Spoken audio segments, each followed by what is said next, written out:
ರಾಜ್ಯದಲ್ಲಿ ನಾಯಕತ್ವ ಬದಲಾವಣೆ ಚರ್ಚೆ ಹಿನ್ನೆಲೆಯಲ್ಲಿ ರಾಹುಲ್ ಭೇಟಿಗೆ ಅಹಿಂದ ಸ್ವಾಮೀಜಿಗಳು ನಿರ್ಧಾರವನ್ನ ಮಾಡಿದ್ದಾರೆ. ಭೇಟಿಗೆ ಸಮಯವನ್ನ ಕೇಳಿದ್ದಾರೆ 20ಕ್ಕೂ ಹೆಚ್ಚು ಸ್ವಾಮೀಜಿಗಳು.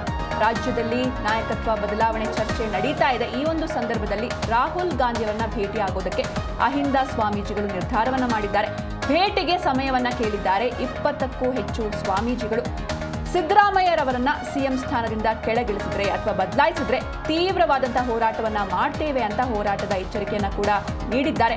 ಸ್ವಾಮೀಜಿಗಳ ನಡೆ ಬಗ್ಗೆ ಸಿಎಂಗೆ ಸಚಿವರು ಮಾಹಿತಿಯನ್ನ ನೀಡಿದ್ದಾರೆ. ಒಂದ್ ಕಡೆ ಡಿಸಿಎಂ ಡಿಕೆ ಶಿವಕುಮಾರ್ ಅವರ ಬೆಂಬಲಿಗ ಶಾಸಕರು ದೆಹಲಿಗೆ ತೆರಳಿ ಅಲ್ಲಿ ಹೈಕಮಾಂಡ್ ಮುಂದೆ ಒಂದು ಪರೇಡ್ ಅನ್ನ ಕೂಡ ನಡೆಸಿದ್ರು. ಅಂದ್ರೆ ಡಿಕೆಶಿ ಅವರಿಗೆ ಯಾವುದೇ ಶಾಸಕರ ಬೆಂಬಲ ಇಲ್ಲ ಎನ್ನುವಂತಹ ಸ್ಟೇಟ್ಮೆಂಟ್ಸ್ಗಳು ಓಡಾಡ್ತಿತ್ತು. ಇದನ್ನ ರಾಂಗ್ ಆಗಿ ಪ್ರೂವ್ ಮಾಡೋದಕ್ಕಾಗಿ ಒಂದಿಷ್ಟು ಶಾಸಕರನ್ನ ಡಿಸಿಎಂ ಡಿಕೆಶಿ ಅವರು ದೆಹಲಿಗೆ ಕಳಿಸಿ ಅಲ್ಲಿ ನನಗೂ ಕೂಡ ಶಾಸಕರ ಬೆಂಬಲ ಇದೆ ಅನ್ನೋದನ್ನ ಪ್ರೂವ್ ಮಾಡಿದ್ರು. ಆದ್ರೆ ಇನ್ನೊಂದು ಕಡೆ ರಾಹುಲ್ ಭೇಟಿಗೆ ಅಹಿಂದ ಸ್ವಾಮೀಜಿಗಳು ನಿರ್ಧಾರವನ್ನ ಮಾಡಿದ್ದಾರೆ. ಸಿದ್ದರಾಮಯ್ಯ ಅವರನ್ನ ಬದಲಾಯಿಸಿದ್ರೆ ಹೋರಾಟವನ್ನ ಮಾಡ್ತೀವಿ ಎನ್ನುವಂಥ ಎಚ್ಚರಿಕೆಯನ್ನ ನೀಡಿದ್ದಾರೆ.